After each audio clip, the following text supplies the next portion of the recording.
Si algo caracteriza la actual sociedad fundamentada en la ciencia y la tecnología, son las comunicaciones. Si algo ha estimulado el desarrollo de la ciencia y la tecnología en los últimos 200 años, son las comunicaciones. La necesidad de comunicarse, la necesidad de transportar personas, materiales, ha desarrollado las comunicaciones de una manera notable en los últimos 200 años, como nunca había sido en el resto de la historia de la humanidad. La humanidad se vio comunicada a través de trenes, a través de barcos de vapor, a través de cables eléctricos que fueron tejiendo una red que ha cubierto todo el mundo, y todo han sido comunicaciones.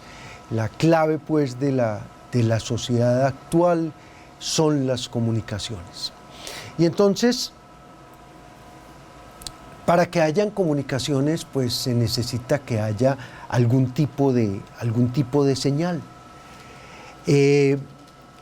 Pensemos en qué es comunicar, cómo se puede comunicar. Para que haya una comunicación se necesita que haya un mensaje, que haya un medio, que haya, por supuesto, un código. Por ejemplo, yo puedo hacer una señal como esta. Bueno, esa es una señal. Y puedo hacer una señal como esta.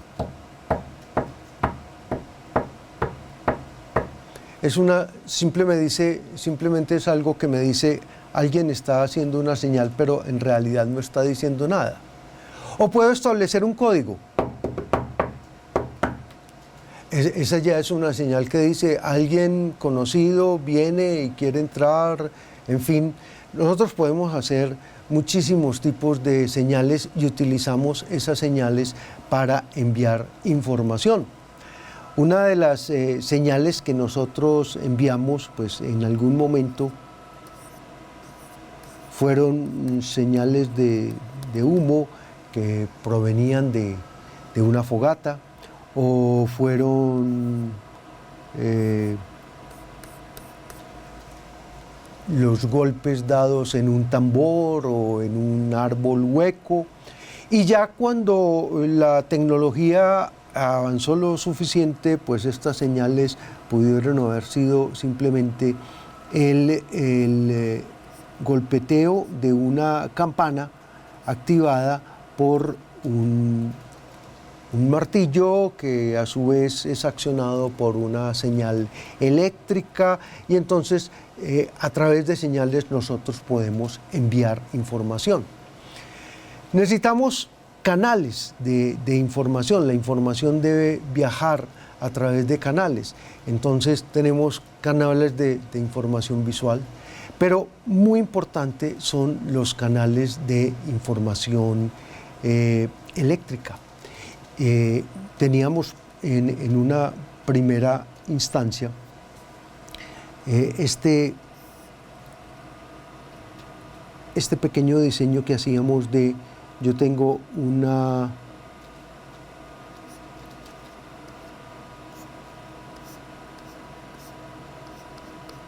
digamos que tengo una fuente de potencia, que cuando yo cierro esta fuente de potencia en un circuito, va a activar un electroimán. Este electroimán va a activar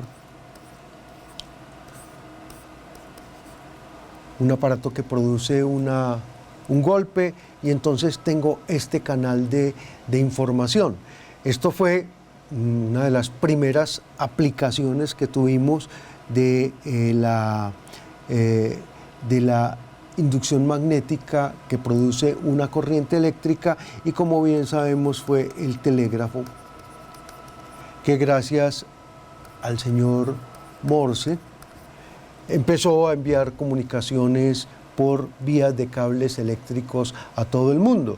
La ventaja sobre los otros medios de comunicación que había mostrado antes es que mediante un cable eléctrico puedo enviar mensajes a miles de kilómetros de distancia. Otro canal, pues en un determinado momento otro canal va a ser simplemente, si yo tengo una antena y en esta antena tengo una corriente oscilante, voy a tener una onda electromagnética que va a ser recibida de nuevo en otro sistema similar, y entonces en este sentido el canal de información pues será el cable, en este sentido el canal de información será el campo electromagnético, y en todos ellos, dependiendo de qué tan lejos quiero llegar, voy a tener un problema fundamental, que es el problema de potencia. Cuando utilizo un cable eléctrico para enviar una señal eléctrica, entonces yo digo, yo tengo la posibilidad de cerrar acá, tengo una fuente de potencia, voy a cerrar un circuito y voy a enviar una señal a una distancia L. Resulta que hay algo, nosotros sabemos que la corriente eléctrica es proporcional a la fuente de potencia y es inversamente proporcional a la resistencia. Pero la resistencia a su vez es proporcional a la longitud, entonces estas corrientes son proporcionales a la potencia de la fuente aplicada e inversamente proporcionales a la longitud del cable. El gran problema de enviar señales por un cable eléctrico a una gran distancia es precisamente la distancia. Entonces, ¿qué se hacía? Pues aumentar la potencia de las fuentes. Y al aumentar la potencia de las fuentes, con mucha frecuencia lo que se hacía era quemar el cable, como sucedió con el primer cable transatlántico que se extendió entre Inglaterra y Norteamérica. Entonces, aquí hay un problema que resolver. Este problema, una de las formas de resolver este problema no es poner una gran fuente de potencia que alimente todo el cable, sino simple y sencillamente estar retroalimentando el cable con elementos de amplificación.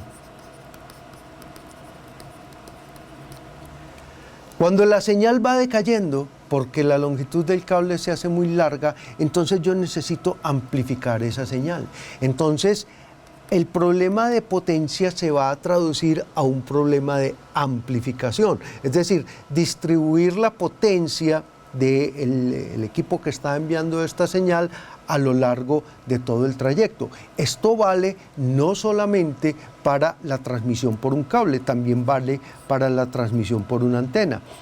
Porque la onda electromagnética también es una onda que se está dispersando. Si es una onda que se dirige en todas las direcciones, la potencia de esta señal va a caer como 1 sobre R2. Entonces, de nuevo, también la transmisión de señales mediante ondas electromagnéticas requiere del uso de amplificadores. Entonces, tenemos una actividad que se va a volver una actividad fundamental, que es la de establecer comunicaciones. Establecer comunicaciones mediante algún tipo de canal de comunicación y además vencer el problema de la pérdida de la intensidad de la señal. Entonces se va a acudir al proceso de amplificación y aquí nuevamente vamos a tener otro problema. Otro problema inherente a enviar una señal, y es el ruido. El ruido son todas las señales espurias que yo no quiero tener en un determinado momento. Por ejemplo, bueno, todos sabemos lo que es tratar de hablar en un sitio público donde hay muchas personas que están hablando al mismo tiempo. Pensemos en una situación muy característica de nuestra cotidianidad, es tratar de conversar con alguien en un sitio público donde además ponen música. Si usted lo que está es interesado en la conversación, la música hace un efecto de ruido que hace que usted cada vez entienda menos y a usted lo entienda menos. El ruido es un serio problema para la comunicación. Pues bueno, cuando usted manda una señal por un cable eléctrico a una gran distancia y usted tiene la necesidad de amplificar esa señal, lo más posible es que este amplificador meta señales espurias que van a hacer ruido. Entonces es un problema serio que hay que resolver cuando se establece una comunicación es que la señal llegue con algún grado de fidelidad. El problema de las comunicaciones entonces es un problema de lograr la máxima fidelidad eliminando hasta donde sea posible el ruido. Bueno, ya habíamos mencionado alguna vez la historia de cómo la Torre Eiffel le debe su existencia a las radiotelecomunicaciones, porque cuando se suponía que la iban a tumbar descubrieron que era un excelente sitio para hacer emisión radial. Pero entonces también encontraron que esta emisión radial tenía un problema de interferencia, que esta interferencia permitió descubrir la radiación cósmica, etcétera, pero además hay muchas otras fuentes de interferencia. Cuando hay tormentas eléctricas producen una gran cantidad de interferencia en las comunicaciones por vía electromagnética. Entonces también en las comunicaciones por vía electromagnética hay problemas de ruido. Entonces tenemos una posibilidad, enviar mensajes a gran distancia para establecer comunicaciones. Un problema, el problema de la potencia y el problema del ruido. Tratando de resolver todos estos problemas de potencia y ruido, se hicieron los descubrimientos más notables que han cambiado toda la historia de la humanidad y que han tenido el impacto cultural tan significativo como que, pues es que hace 50 años yo no podría estar haciendo una charla como la que estoy haciendo en este momento para que llegue a ustedes a través de todos los canales que va a poder llegar. Todo eso fue gracias al ingenio y la dedicación de una cantidad de investigadores que estaban viendo cómo resolver el problema de la potencia y el ruido. Vamos a hablar un poco de este problema de la amplificación, cómo se puede amplificar una señal.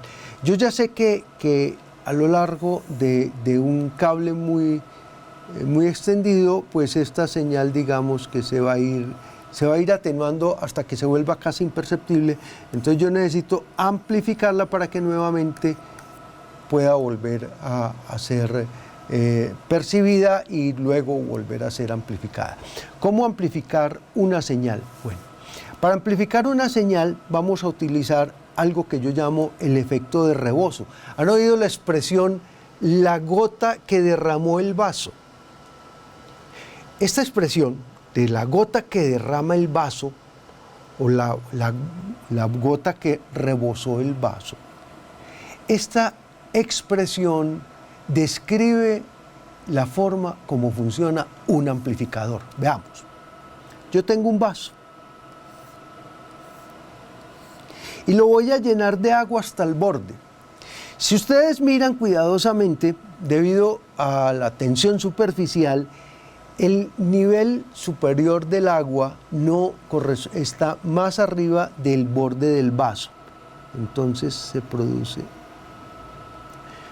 lo que llamamos un menisco, porque la tensión superficial permite que sobre el borde del vaso haya más agua que el volumen total del vaso. Pero, ¿hasta qué punto? Hay un momento crítico en que si aquí cae una gota más, entonces aquí se va a producir un gran reguero.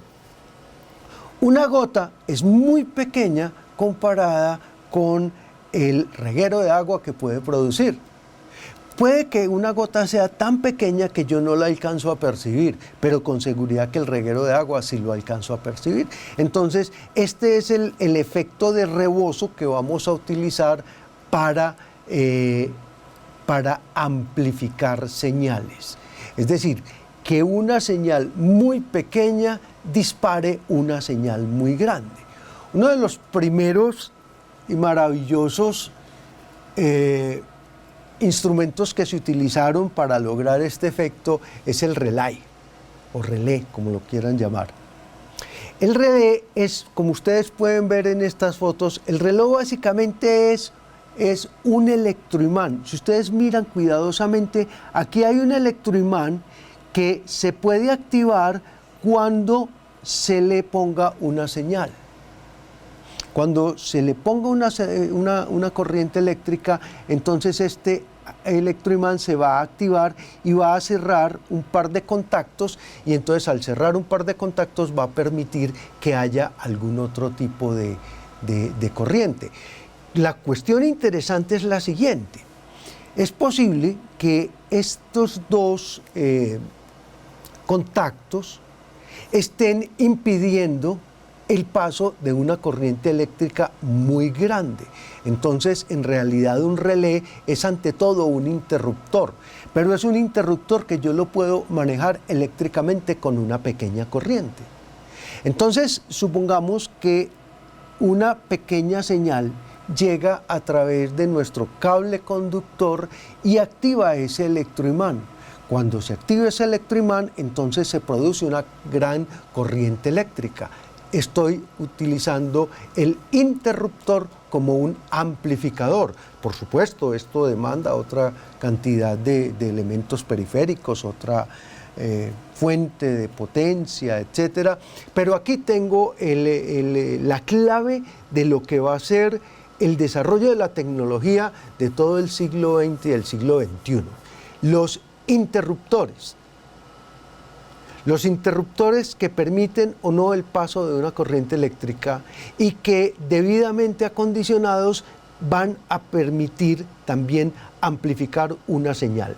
Entonces, un interruptor se puede comportar además como parte esencial de un amplificador. ¿Qué es lo que yo necesito para tener una señal más o menos decente, más o menos percibible? Amplificarla para que pueda ser percibida. Entonces, en esencia, la amplificación depende de lo siguiente: de que llegue una señal S y que esta señal, al llegar a este sistema, pueda ser considerablemente amplificada a una señal S mayúscula gracias a algún tipo de dispositivo de amplificación. Entonces, uno de los primeros, ya les mostré el relay, que es un amplificador puramente eléctrico. Bueno, electromagnético, claro, pero electromagnético porque aquí funciona un imán, un electroimán, pero en principio lo que hay acá es unas corrientes eléctricas más o menos significativas.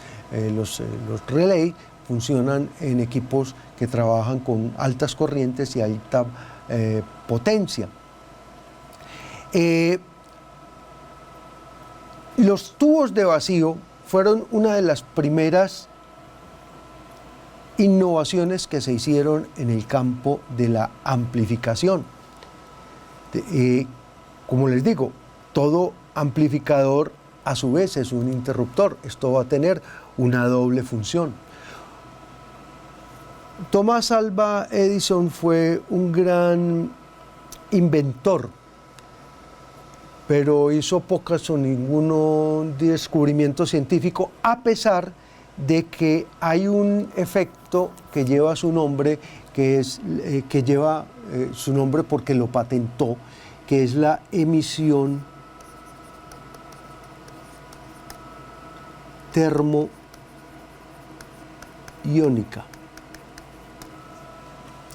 Edison descubrió, cuando estaba trabajando con sus bombillas, Edison descubrió que un filamento caliente tiende a emitir electrones. Entonces, pues él no sabía si eso tenía o no tenía ninguna utilidad, pero él lo patentó. La cuestión es que él hizo una observación que ya otros también habían hecho, simplemente él fue el que se apresuró a hacer esta patente. Y entonces resulta que si nosotros tenemos en el tubo de rayos catódicos con el que hemos trabajado tanto tiempo, nosotros tenemos lo siguiente: nosotros tenemos una diferencia de potencial B entre dos electrodos, y si esa diferencia de potencial B es lo suficientemente grande, entonces saltan los electrones. Pero resulta que si además el cátodo se calienta, se produce con más facilidad la corriente de rayos catódicos, es decir, la corriente eléctrica. O sea que yo puedo, miren esta situación, yo puedo incrementar la corriente eléctrica que se produce en un tubo de rayos catódicos simplemente calentando el cátodo. Y aquí viene la parte interesante. Este sistema solo permite corrientes eléctricas en una dirección. Un sistema que permite corrientes eléctricas solo en una dirección se llama un díodo. Entonces, un tubo de rayos catódicos como tal es un díodo. Y el díodo tiene un papel muy importante en el diseño de circuitos eléctricos cuando necesito hacer rectificaciones de la dirección de la corriente. Pero hay algo adicional, y es que yo puedo tener acá, entre el cátodo y el ánodo, puedo tener una rejilla conectada a un cierto potencial B, y entonces esta rejilla puede controlar la corriente eléctrica entre el cátodo y el ánodo. Entonces, ¿a qué se les parece esto? Mire, la cuestión es, la parte importante es la siguiente. Con pequeños voltajes que yo le aplique a esta rejilla que hay entre el cátodo y el ánodo, yo puedo lograr corrientes eléctricas. Entonces, esto se puede comportar como un amplificador de señal, porque el haz de rayos catódicos puede ser proveniente de un voltaje relativamente grande, puede producir una corriente muy grande y muy apreciable, y puede depender de un voltaje muy pequeño. Entonces digamos que llamemos a esto el voltaje de activación. El voltaje de activación o el voltaje de la rejilla puede ser mucho más pequeño que el voltaje del tubo de rayos catódicos, y sin embargo determina esta corriente. Entonces esto se convierte en un amplificador. Pero entonces, como ya les dije, esto también es un interruptor. Entonces es un interruptor y es un amplificador. Estos tubos que ven acá ustedes fueron muy familiares, supremamente familiares para todos los que a mediados del siglo pasado utilizábamos aparatos de radio o aparatos de televisión. Estos aparatos eran el corazón de los sistemas de comunicaciones del siglo pasado. Los tubos de vacío. Lo que ustedes ven acá es algo muy parecido a este esquema que les pinté a la derecha. Hay un cátodo que tiene una resistencia enrollada que le permite calentarse a una alta temperatura para que empiece a emitir electrones, y esos electrones pueden ser colectados con un ánodo dependiendo del voltaje de una rejilla de control. Entonces, estos elementos me permitían hacer amplificación y hacer conmutación de señales. Conmutación es el concepto que utilizo para un interruptor. Entonces, ustedes aquí tienen el corazón de un interruptor electromagnético, que a diferencia del relay, que el relay es de altísima potencia, este consume mucha más potencia. Una de las características de los radios y de los televisores del siglo XIX, del siglo XX, de mediados del siglo XX, es que uno los prendía y tenía que esperar un buen rato a que calentaran. Estos aparatos calentaban, y entonces luego de que estos aparatos calentaban, pues uno ya podía tener todas las señales. Pero ¿cuál era el problema? Sí, el problema era ese: calientan. Mucho calor. Y entonces mucho calor significa un alto desgaste de las piezas. Estos tubos se vivían quemando, con una consideración adicional, y es que un filamento caliente, si uno lo mueve, se puede reventar.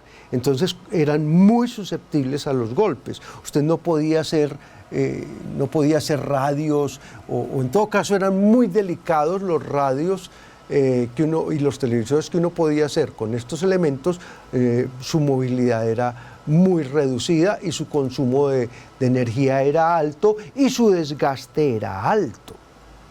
Y entonces viene el próximo gran paso: los semiconductores. Hemos dicho que los materiales se caracterizan por su capacidad de conducir la electricidad.